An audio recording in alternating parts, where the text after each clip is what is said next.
Hey guys, Reece here, and thanks so much for coming back to my channel and checking out this video today. Today's a very interesting topic discussing how much money I make from my rental properties each month.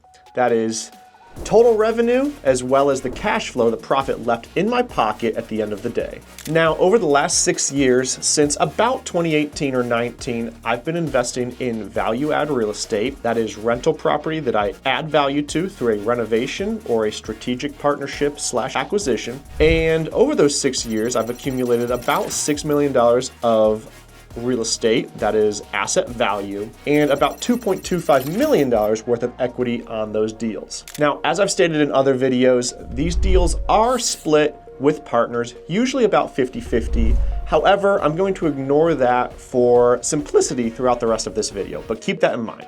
Now, all of that equity is great. However, as you guys may or may not be aware, there are a few different ways you make money in real estate. One of which is that appreciation, creating equity in the property. Another is through cash flow, which we're going to talk about today. And then topics for another day are the tax benefits of owning real estate, as well as that principal pay down, paying off your mortgage each month from that collected rental income. Now today, we're gonna focus on cash flow, and that boils down from your top line number, the gross rents you collect on your properties every single month, and then the cash flow is gonna be the profit left over in your pocket after all expenses are paid for.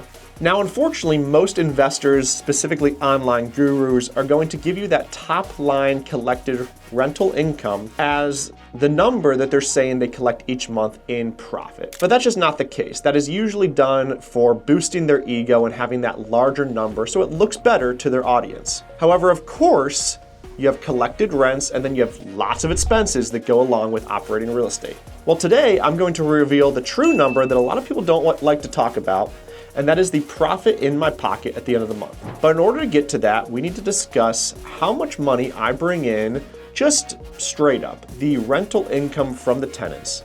And I've done this by accumulating real estate over the last 6 years. Now, this top line number is about $47,000 and change, really $47,826 and some change. And this rental income comes from 25 different units I own and I manage myself. So one thing you will not see in this video is an 8 to 10% property management fee that would be included for those of you that do not self-manage your own properties. Now also keep in mind, most of my units bring in rent of around $1,200 to $1,500 a month. These are mostly 3 bedrooms, 1 or 1.5 bathrooms. However, some of these units are outliers. I have a commercial daycare center that brings in $10,600 and change per month.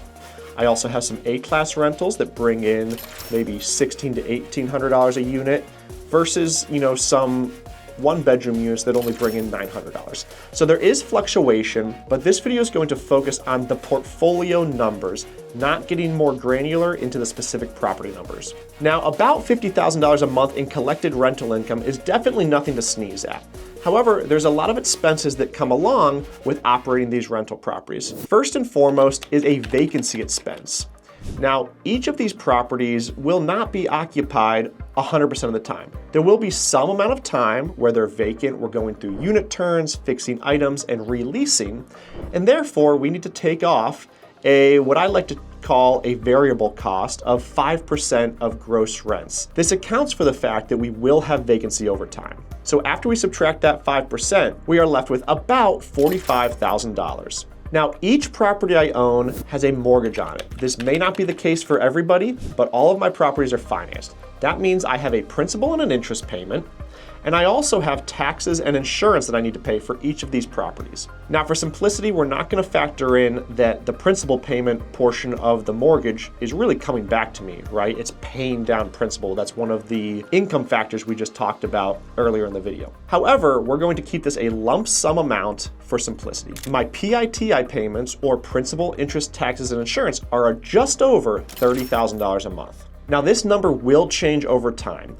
I've got some properties that have hard money loans on them, which are much higher interest rates. That's because we have not yet refinanced into long-term fixed rate debt. I also have some properties that are undergoing property tax disputes to lower the property tax amounts. I also have some properties that have vacant insurance policies on them. That's much higher insurance rates, almost double because the properties are currently vacant or undergoing a renovation, right? So I do expect that this PITI number will come down about $2,000 once all of these issues are resolved, if and when they are resolved. However, once again, we're going to kind of ignore these complexities just so we have some even numbers to use for today's demonstration. So already, just accounting for principal, interest, taxes, and insurance, which is of course the largest expense on these properties, we are down to about $15,000 a month in cash flow. However, we will not stop there, unfortunately. Last but not least, we need to budget for another variable cost, which is repairs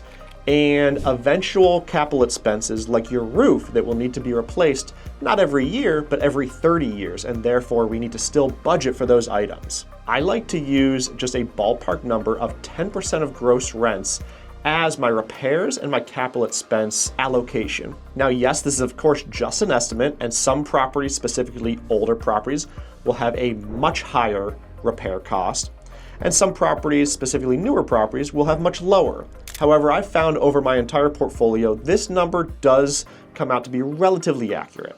Now, 10% of my gross rents is about $4,700 that I'm budgeting for each and every month for these eventual costs. It's not money out of my own pocket right now, but I will have to spend it eventually, and it does need to be budgeted for to show the true profit I'm left with at the end of the day. Now, as I stated earlier, I self-manage these properties, and therefore there is no property management fee. That would be a leasing fee or an ongoing monthly fee of around 8% of gross rents. That saves me a ton of money, and if you're local to this same area that you own real estate in, I would highly recommend you consider self-managing, at least when starting your career in real estate, so that way you can save money and have a little bit more capital to invest in new projects. Now that brings me to my final profit every single month. That's cash flow free in my pocket of about $10,000 and some change. Not too shabby. This also equates to about a 22% profit margin when it comes to my total revenue. Now keep in mind, as I stated earlier, there's lots of other ways I'm making money on these rental properties. All of these properties I buy are value add rental properties. That means I'm either renovating them or somehow I'm forcing appreciation of the property. So I'm making money there. I'm also making all the principal pay down. All of these mortgages I'm paying almost $30,000 a month in, I'm getting some small percentage of that in principal paydown. I don't know off the top of my head, but it would be probably $5,000 a month or more in principal paydown. That's not money I have access to right now, but it is money I would get when I refinance the property or pay it off in a sale. So with that being said, real estate is not easy and it's not a get-rich-quick career path. I've been doing this since 2018 for about 6 or 7 years, and it's taken me all that time to accumulate just $10,000 a month in cash flow. And keep in mind, I don't get 100% of that. I only get about 50%. So it is a long-term vision and a long-term career path. However, given time, real estate is still a great way to get rich over the long term. So thanks so much, guys, for tuning in today. I really appreciate it. Please subscribe to my YouTube channel and consider coming back to watch some other videos, such as my ongoing renovation projects I'm showcasing on YouTube, as well as some other good content. Thanks so much, guys. I'll talk to you soon.